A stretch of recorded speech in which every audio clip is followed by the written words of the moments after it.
Hello বন্ধুরা, good afternoon. কেমন আছো তোমরা? আজকে আমি দেখো পুঁই শাক চিংড়ি মাছ দিয়ে করছি। তোমরা কি পুঁই শাক চিংড়ি মাছ দিয়ে ভালোবাসো? আসলে মাথা আনতে বলেছিলাম, ছেলে ভুলে গেছে। আসলে অফিসে যাবে না বাজার করবে, পুরো দোষ না, তাই এটা আজকে করছি।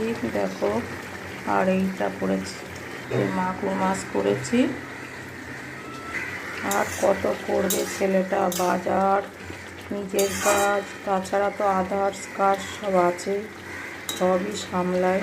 আগে তো আমি সবই করতাম, এখন তো আর পাচ্ছি না। আর ভাত তো হয়েই গেছে, এইটাও কেটে রেখেছি, একটা তরকারি করব।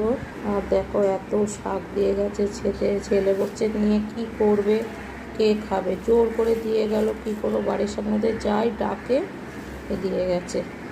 পটল রয়েছে, এই দেখো পটলও দিয়েছি। চলো তাহলে বন্ধুরা, আমি রান্না করি, ছেলে বেরোবে। টাটা, ভালো থেকো, সুস্থ থেকো।